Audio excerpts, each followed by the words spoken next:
మీకు అసలు అంబేద్కర్ విగ్రహాలని తాకి అసలు అర్హత ఉందా? ప్రజలందరూ కూడా ఒకసారి గమనించాలని నేను కోరుతున్నా. గౌరవ ముఖ్యమంత్రి చంద్రబాబు నాయుడు గారు 2014 నుంచి 19లో ముఖ్యమంత్రిగా ఉండగా అమరావతి రాజధానిలో 30 ఎకరాల డాక్టర్ బిఆర్ అంబేద్కర్ గారి యొక్క స్మృతి వనానికి కేటాయించడం జరిగింది. అక్కడ విగ్రహాన్ని నెలకొల్పి ఒక లైబ్రరీ, ఇవన్నీ మ్యూజియం కూడా ఏర్పాటు చేయాలని ఒక మంచి 100 కోట్లతో ఒక ప్రాజెక్ట్ని స్టార్ట్ చేయడం జరిగింది. రాజకీయ ప్రయోజనాల కోసం జగన్మోహన్ రెడ్డి గారు 2019 నుంచి 24 వరకు కూడా కుట్ర రీతిలో ఒక కుట్ర పన్ని దాన్ని క్యాన్సిల్ చేశారు. తర్వాత విజయవాడలో పెట్టడం జరిగింది. సరే, అందులో మీరు ఎంత బడ్జెట్ పెట్టి ఎంత దోచుకున్నారు అనేది ప్రజలందరూ కూడా గమనించారు. అయితే ఇప్పుడు మనం ఏదైనా ఒక ప్రోగ్రాం చేసినా, మనం ఏదైనా ఒక శంకుస్థాపన చేసినా, ఒక ప్రారంభోత్సవం చేసినా పేర్లు ఎక్కడుంటాయండి? శిలాఫలకం మీద పేర్లు రాస్తారు. ప్రారంభకులు, అక్కడ అతిథులు, ముఖ్య అతిథులు, ఇట్లాగా ఒక శిలాఫలకం మీద పేర్లు రాస్తారు. అది ప్రోటోకాల్ ప్రకారంగా ఇవన్నీ కూడా రాస్తారు. సో అక్కడ ఆనాడు ముఖ్యమంత్రిగా జగన్మోహన్ రెడ్డి గారు ఉన్నారు కాబట్టి, ప్రారంభకులు సీఎం గారు కాబట్టి అవి పెట్టుకోవటం ఎక్కడా కూడా తప్పులేదు. కానీ ఎంత దురుద్దేశంతో ఇక్కడ అంబేద్కర్ గారి యొక్క స్మృతి వనాన్ని ఏర్పాటు చేశారు. కానీ మీ పేరు ఎక్కడ ఉండాలండి? శిలాఫలకం మీదే కదా ఉండాలి. కానీ జగన్మోహన్ రెడ్డి గారి యొక్క పేరు ఎక్కడ ఉందండి? అంబేద్కర్ గారి యొక్క పేరు ఎక్కడ పెట్టారు? జగన్మోహన్ రెడ్డి గారి యొక్క పేరు ఎక్కడ పెట్టారు?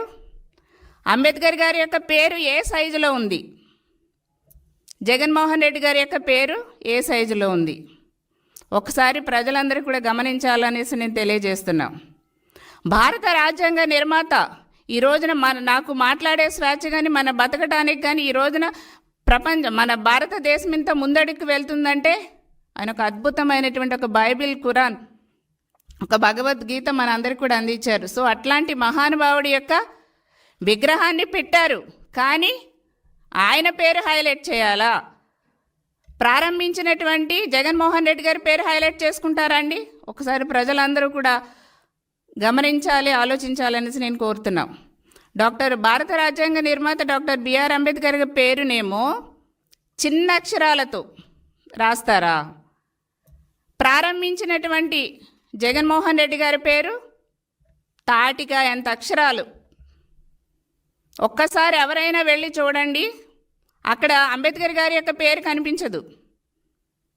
ఆయన కాళ్ళ దగ్గర దేవుడు బాబాసాహెబ్ అంబేద్కర్ గారు, ఆయన కాళ్ళ దగ్గర జగన్మోహన్ రెడ్డి గారి యొక్క పేరు తాటిగా ఎంత పెద్ద పెద్ద అక్షరాలతో ఆయన పేరు కనిపిస్తుంది. ఆనాడే అంబేద్కర్ వాదులు అందరూ కూడా చాలా బాధపడ్డారు, చాలా అవమానకరంగా ఫీల్ అయ్యారు.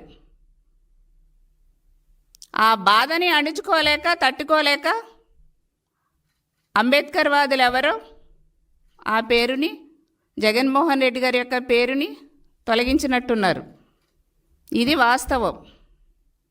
ఎందుకంటే మనం హైలైట్ చేయవలసింది, మనం అందరికీ ఆదర్శంగా చూపెట్టాల్సింది డాక్టర్ బిఆర్ అంబేద్కర్ గారి యొక్క పేరుని అందరికీ కనపడేలా చేయాల్సింది ఎవరిదండి? డాక్టర్ బిఆర్ అంబేద్కర్ గారి యొక్క పేరుని మనం హైలైట్ చేయాలి, అందరికి కనిపించేలా పెట్టాలి. అక్కడ అసలు విగ్రహం దగ్గర పెద్ద అక్షరాలతో జగన్మోహన్ రెడ్డి గారి పేరు. ఇది ఎవరు తప్పిదమండి?